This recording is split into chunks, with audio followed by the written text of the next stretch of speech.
Is Tyler Herro's season over? An NBA insider hinted at that possibility earlier today, but Hero himself doesn't seem to agree with the assessment. And with just 10 games left in the season and a possible spot in the play-in tournament, the likely outcome, is it time to say goodbye to the Heat's current core? We answer that and more as we open up the mailbag of today's episode of Locked On Heat. You are Locked On Heat, your daily Miami Heat podcast. Part of the Locked On Podcast Network, your team every day.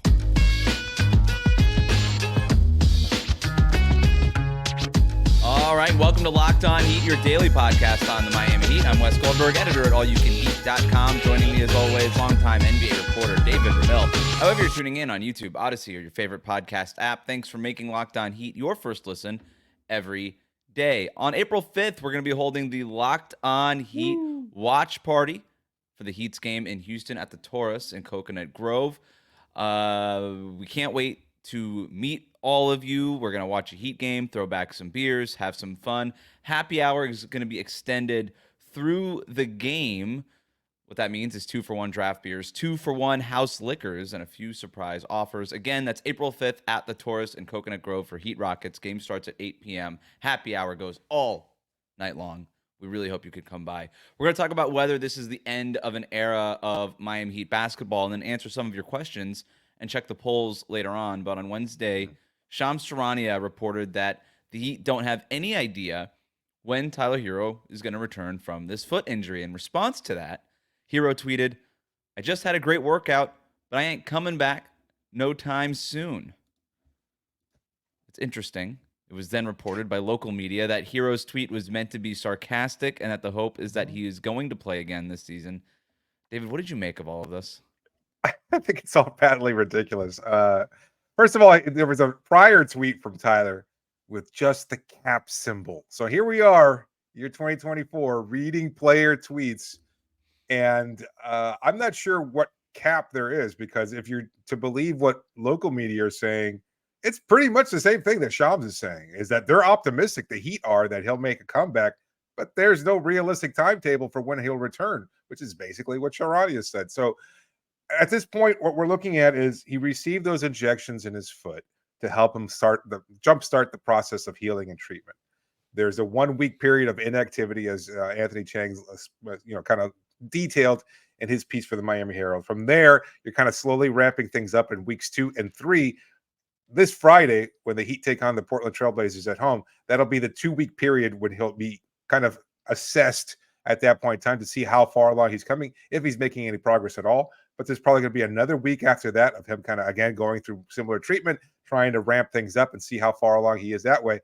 At this point, as Chang indicated, maybe there's a possibility that he might join the Heat on their road trip, which coincides with our watch party on April 5th. That would be a fantastic occurrence for us if we could get Tyler on the big screen there while we're having, a meet and greet with all of our fans. But at the same time, I'm not sure if that's realistic.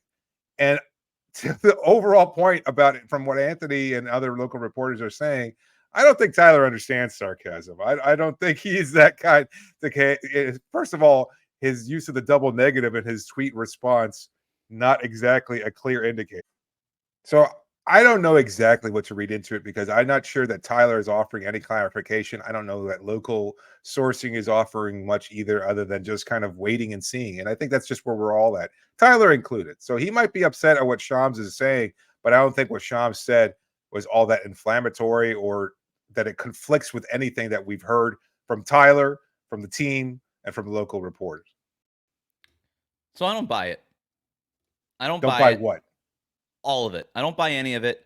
Fair enough. I don't buy that this was sarcasm. That's what I don't buy more than anything. Look, you said that Charania was basically reflecting the same thing that the local reporting was saying. The one place I would disagree is that local reporting maintains that the Heat are optimistic that he's going to play again, while Charania's report, Shams took a little bit more of a negative tone.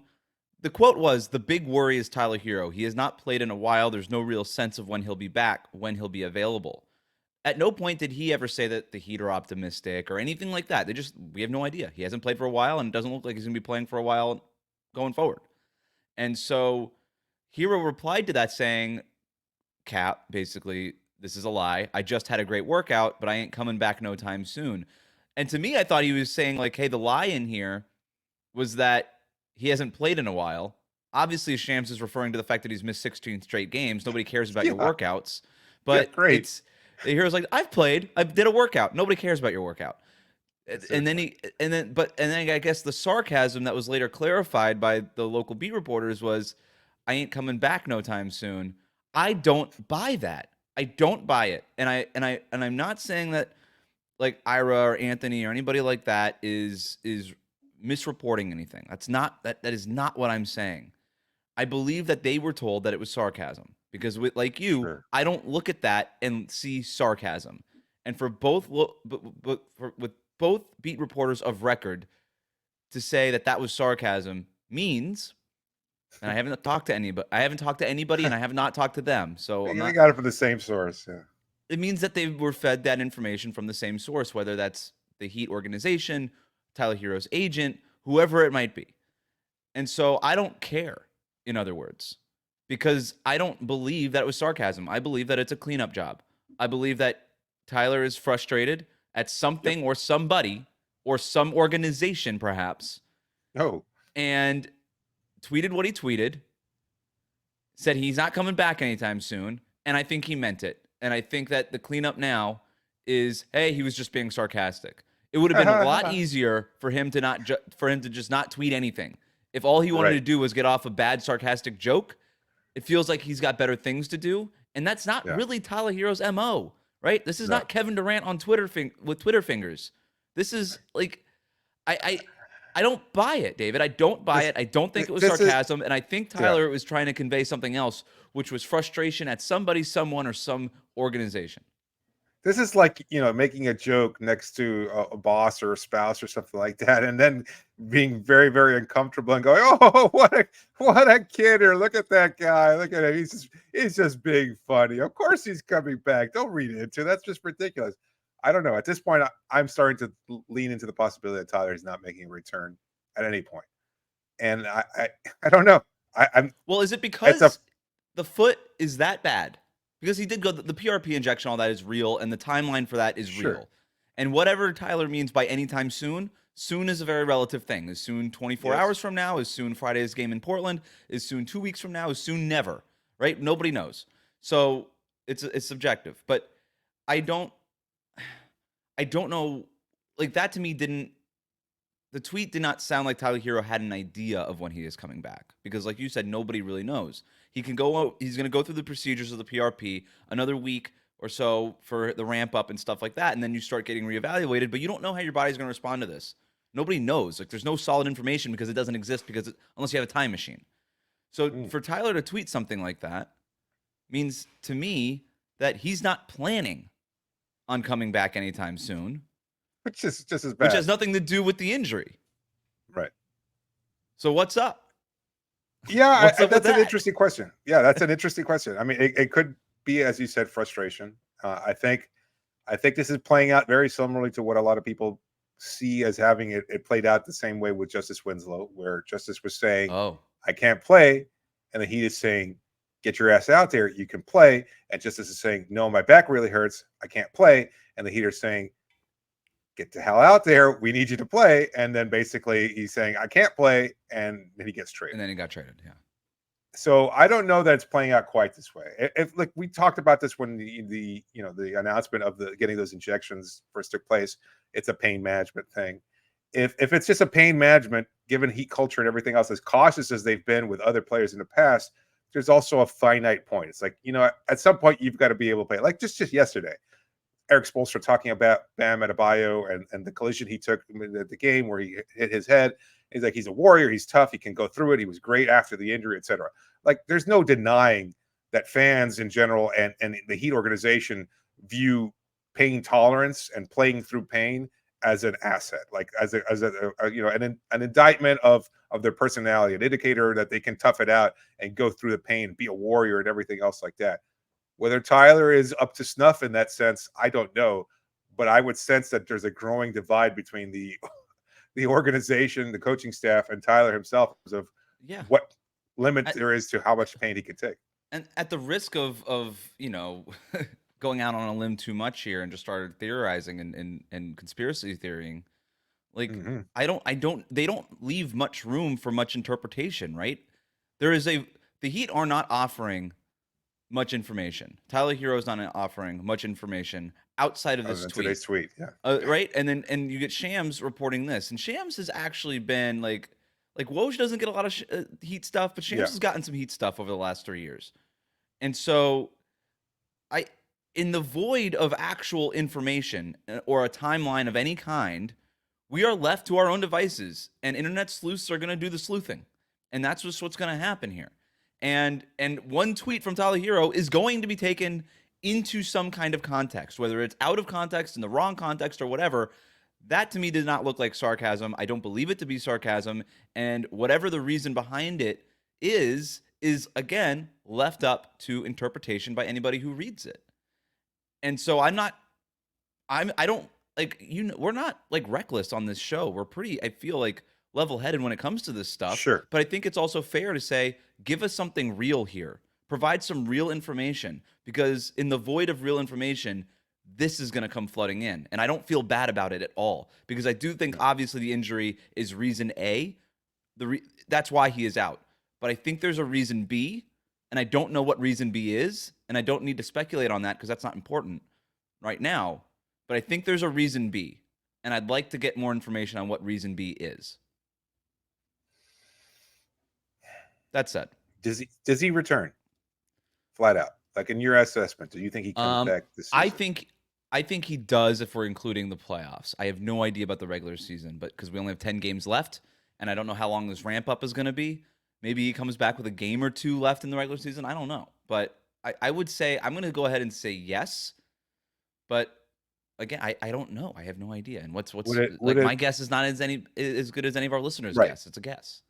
Would it be predicated on Miami's ability to advance past the play-in tournament? Like if there's an opening round, the more time, the better, the easier. We did ask that question on the Twitter poll that we will get to later. Also, is this the end of an era? Someone high up in the Heat organization may have already told you. We're going to talk about that next here on Locked On Heat. Today's episode of Locked On Heat is brought to you by our good friends over at Nissan. Are you the kind of driver that likes to push things a little further? Do you ever wonder what adventures could be around the next corner? Well, our friends at Nissan have a lineup of SUVs with the capabilities to take your adventure to the next level. There's the 2024 Nissan Rogue. I think it's a perfect city car, but it's great for just kind of getting away and having that great escape if you're looking for the next adventure.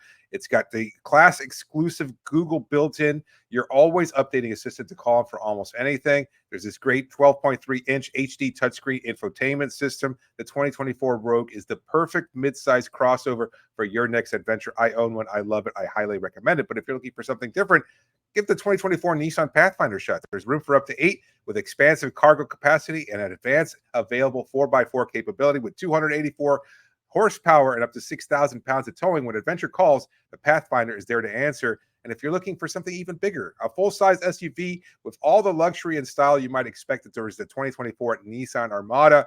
Tow bigger and explore further in the 24 Armada. Take the Nissan Rogue, Pathfinder, or Armada and go find your next adventure. Go shop NissanUSA.com.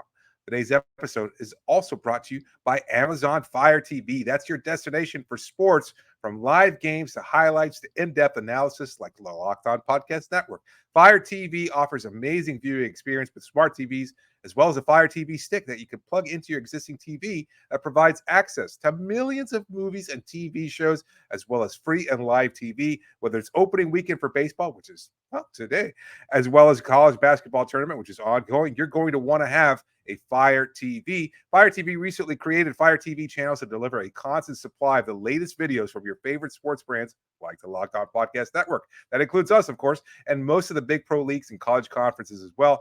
Fire TV channels let you dive into all the game analysis, highlights, and more to keep up to date on all the latest in the world of sports, from March Madness, the NBA playoffs, and so much more. You get great news, entertainment, gaming, travel, cooking videos, whatever you're looking for, you'll find it on our Fire TV channels. Trust me on this. To learn more, visit Amazon.com/LockedOnFireTV. That's Amazon.com/LockedOnFireTV.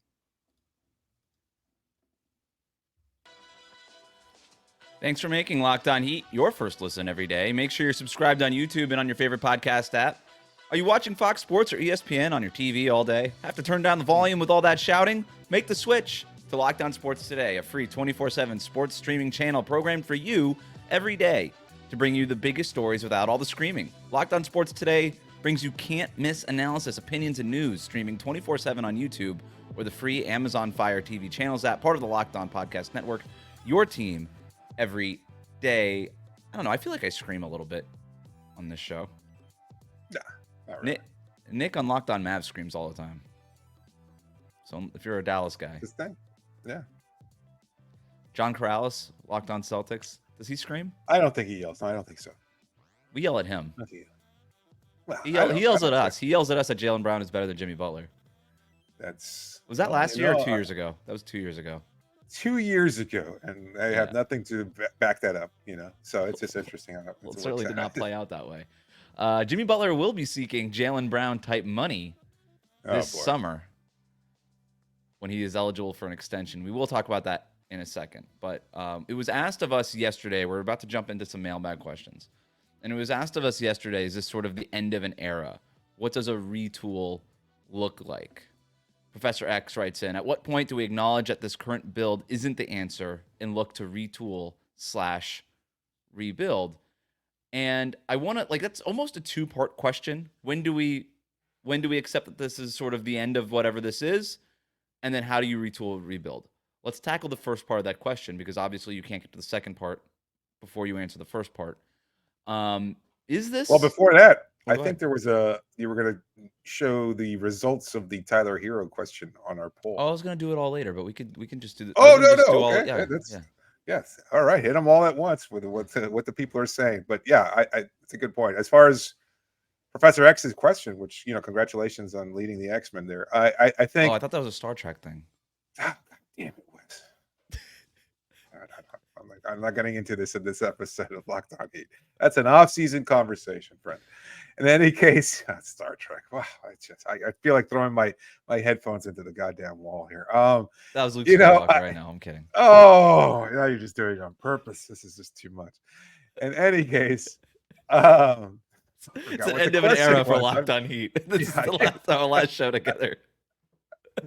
I think we've already got clarification on that. There's this playoffs this season was make it or break it for the core, and it either results in a championship or it results in somebody not being on this roster. And I don't know who that is. They've already made their first step by trading away Kyle Lowry. Obviously, his contract was expiring anyway, but I mean that door is closed. You've got you got Terry Rozier now.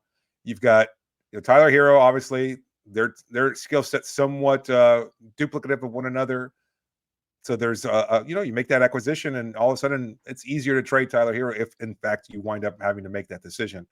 Bam, I think of all the three players that we're looking at that could potentially be traded, I would say Bam is probably the one more likely to keep.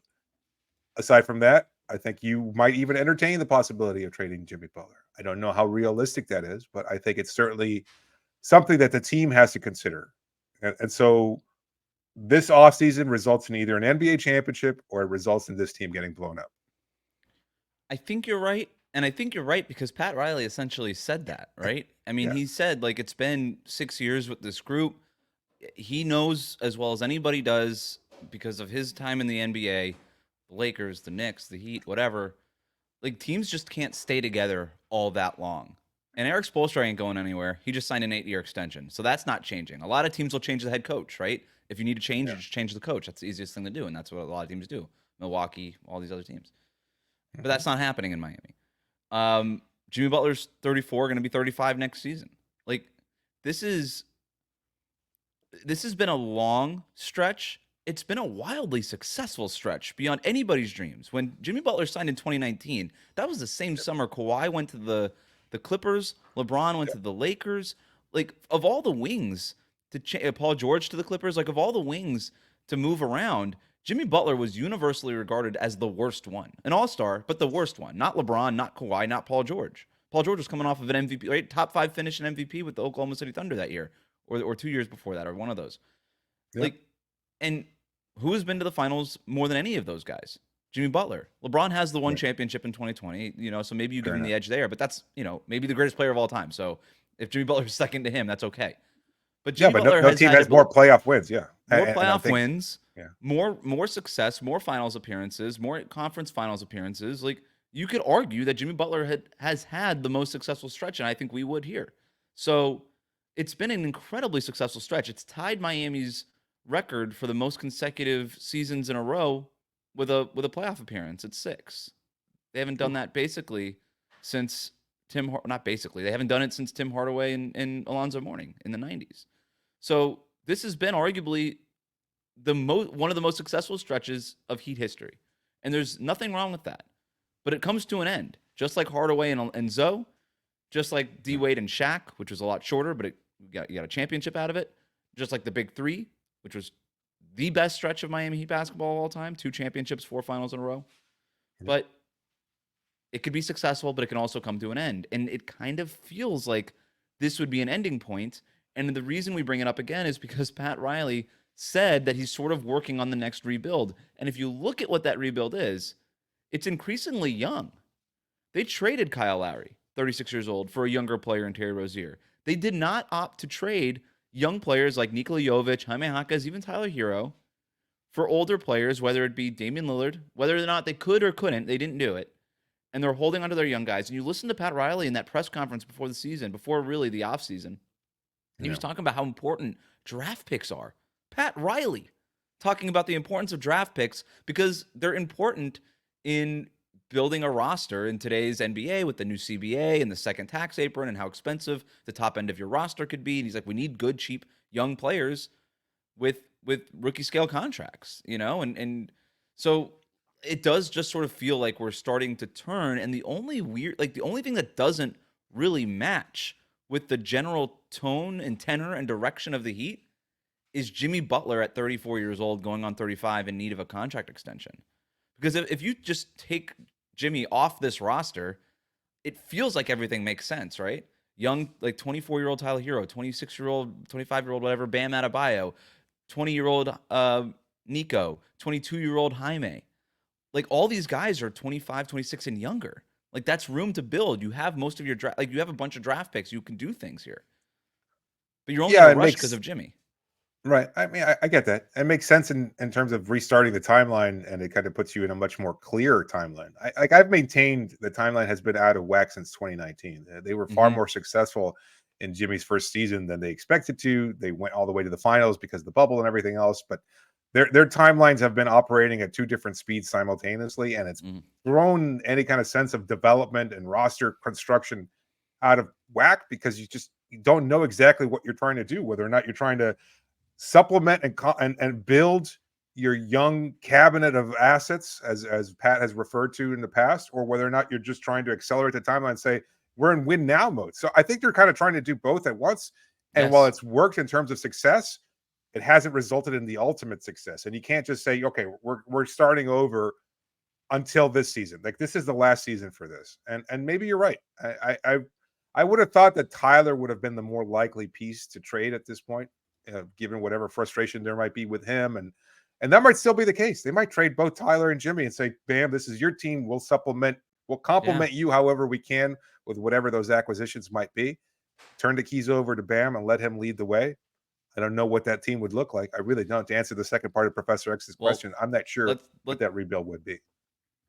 Let's explore that a little bit more. We'll do that. We'll talk about Jimmy Butler a little bit more. We'll talk about Tyler Herro. We'll talk about all this. And then we'll get to the polls next here on Locked On Heat. Today's episode of Locked On Heat is brought to you by our friends over at BetterHelp. Listen, we've talked about therapy before. It's a subject that a lot of people feel uncomfortable talking about. You mentioned therapy, or I go see a therapist, and all of a sudden they're kind of like, oh, I don't know exactly what to deal with this.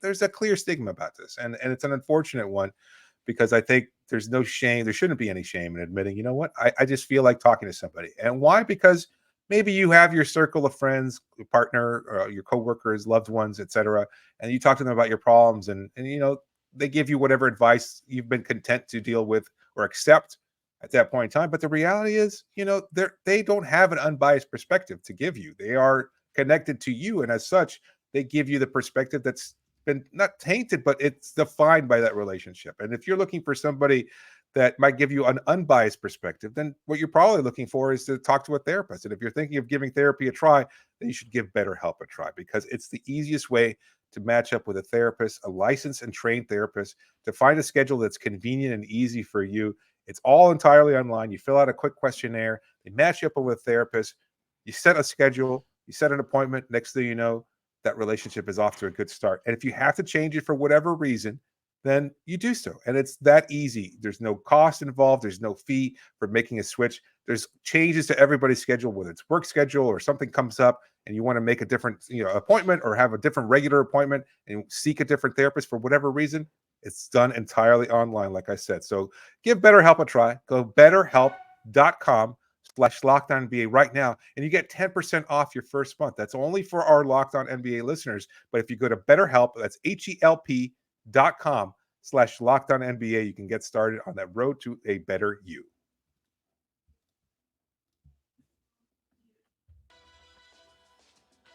Thanks for making Locked On Heat your first listen every day. Make sure you're subscribed on YouTube and on your favorite podcast app. Woo. April 5th, watch party, Heat Rockets. Will Tyler Herro be a part of that game? I guess we'll find out. The Taurus, Coconut Grove. Maybe he'll come out to with us. a 2 for 1 draft party. beers, 2 for 1. Well, are you going beer or liquor for that game? Yes. Good. Very good. Can Tyler go to the watch party? Is he invited? He's invited if he's not in Houston. Absolutely. All right. Let's do it. Let's make that happen. You got the Tyler. connection. Coconut Grove, man. That would be great. That could turn ugly depending on how those drink specials pan out. I don't know. So the second part of the question is, what does that rebuild/retool look like? And I think it could be all of the above. I don't think Bam's going anywhere. No. I think everybody else is probably on the table. So the other problem with this too is, like, the days of the big three are basically over. Again, Pat Riley, I keep referring back to this press conference, but like, he was pretty straightforward with it. He said, like, we couldn't do the big three today because if we did the big three with those 3 max contracts, there's no room for Shane Battier. There's no room to bring back Haslam. There's no room to sign Ray Allen a couple Miller, years later. et cetera. Yeah. There's no room for those guys. Yeah, Mike Miller, there's no room for those guys. And you're seeing across the league, it's becoming more of a big 2 league. You got your top 2, and then you've got the rest of your role players, just because of how the new CBA is broken out and the punitive tax aprons and all these things. So unless you're Joe Lacob or Matt Ishbia, you're kind of working with some sort of grandfathered in type of payroll here that you're just willing to keep paying, it's really hard to climb to that number and stay to that number and build a legit team around that. And you can even see with the Warriors with Joe Lacob, it's not actually working. Despite the Warriors beating Miami on Tuesday, it's been a rough year for them. I don't think anybody anticipates them going very deep, and it looks like they're going to have to take a step back in payroll this coming summer. And we'll see what happens with Phoenix. That could be a whole other thing, depending on, like, they might be in the play-in. Who knows? So I think if you're looking at the Heat, okay, all right, if you're any team, you get 2 max players. Miami has 2 max players. They have Jimmy Butler and they have Bam Adebayo. So the next question is, how far does your 2 max players get you? And I think we've seen how far those 2 max players get you. Really far, but not championship winning far. They get you to the finals twice, but they don't win you the championship. I don't think Bam's going anywhere. If Jimmy Butler, and we've had this conversation before, David, and I don't know how much deeper we want to go on this, but let's just say hypothetically, Jimmy Butler, he's up for an extension. That's not hypothetical. He is up for an extension. He's going to ask for a lot of money, and he has a point. Hey, one of the greatest stretches in Heat history. I'm the star. I'm largely responsible for it. Pay me. He's got a point. The Heat also have a point in saying, you're going to be 35 years old. You didn't even play 60 games last year for us. We're not going to pay you we're not going to pay you $60 million a year if we can't count on you for 82 games. I realize you're a 16-game player, but we don't even know if we're going to get those 16 games out of you because these last couple of regular seasons have been so difficult because of your unavailability, in large part, not just because. Yep. So that's what the one part of the rebuild would look like. I think the other part would look like something like trading Tyler Herro, because if there is something going on between Herro and the organization, and look, rarely do you see a player get mentioned in trade rumors this long and not get traded, right? OG Anunoby is such a great example of this, where it's just like every year, trade rumors, every year. And then what happened? Toronto ultimately had to, and they kind of got less than they probably could have gotten for him if they had traded him a year or 2 ago, but they ultimately traded him. And they did That was trade him for mostly that was Go ahead. mostly contractual, though, right? Like he was an Mhm. impending free agency. He Sure. switched names. He switched agents. You know, Yeah, he there's a wanted to reason get for it. paid. Okay, But which I do mean, think with Tyler, if he's not even going to play 40 games this year, like him being the centerpiece of a Damian Lillard trade is out the window. Like he doesn't have that kind of value. He didn't even play yeah, we half the talked about games this. this year. Yeah. Yeah, So we I don't know. I don't know that I necessarily agree, and then maybe it will just take a hell of a playoff run in sure, order to change that perception. absolutely, that could happen. Yeah. No, I think we don't know anything. The playoffs tell us everything, right? And so whether the Heat got to get there first, but like you said, if Tyler Herro goes in like a bubble playoff run, forget it. Yeah, then he could be a centerpiece of a big trade. But that could also be a part of a rebuild. So we don't have to do the whole like what are we trading these players for and all that. But just in terms of the question we were asked, what does the rebuild look like? That's what that looks like. And then it's Bam, and perhaps it's Nico, and it's Jaime, and it's whatever you're getting back for all those other guys, and you just start to retool it around Bam. And if you think about what you need around Bam, you need probably a lead guard that he can run pick and roll Yes. with, and just Yes. spacing. And that's pretty much what you need around That's him. it. Yeah. That's exactly it. Yeah, I'm going through this even as we're talking about it. It's like, what is the right team to build around Bam? As much as we like seeing the 3-point shot and everything else, I mean, that's fine. Like you can have a 5-out system. There's no Sure. problem with that. Nikola Jokic shoots threes. You know, it's like you can do this, but you just need to be able to have athletic wings. You know, guys that can space floor, et cetera. And maybe that's overly simplistic or cliche, but I mean, the Heat haven't had that, and they certainly haven't had a lead guard either in that sense. Like, I think there's still a possibility of Jimmy being part of even a soft rebuild, if you will. You know, Sure. Yeah. if he takes a hell of a discount, and I Or just think kicks the that's- can down the road on an extension. That could be the other thing because he's signed through 2026. He's still here, extension or no extension. So yeah, we're far from the point of the Heat are definitely trading Jimmy Butler. That is not at all, you know what I'm saying. But yeah, that's definitely part of it. In theory, he's got 2 years left on contract. Then. Yeah, he's got the player 34, option for 25. like $56 million in that last year. 25, 26. So he's gonna pick that up if he doesn't get an extension. Like he's not turning down $56 million at 37 years old, whatever he's gonna be. So Fair enough. All right, let's check the polls really quick before we get out of here. We asked, will Tyler Herro play again this season? 63% of you said yes. 36% of you said no. Would you entertain trading Jimmy Butler this summer? 32% of you said you would. 67% of you said you wouldn't. Good. On a scale of 1 to 10, where's your confidence level in the Heat making the Eastern Conference Finals? Scale of 1 to 4, that's where most of you came in. 53%. Not very confident. 5 to 7, 41%. Right in the middle.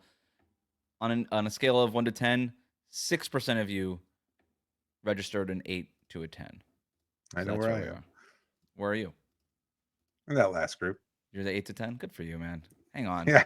I've let go of the I rope. will. I've let go of the rope. You let go of it last year, too. I You let did. go until you get it back on. It's okay. Correct. That's what I'm here for. Yep. To keep hanging onto the rope and everybody going, oh, can I grab the rope now? Sure. There's plenty of room. There's plenty It's of room okay. for you. Thanks for making Locked On Heat your first listen every day. Hit that subscribe button on YouTube and follow us on your podcast app.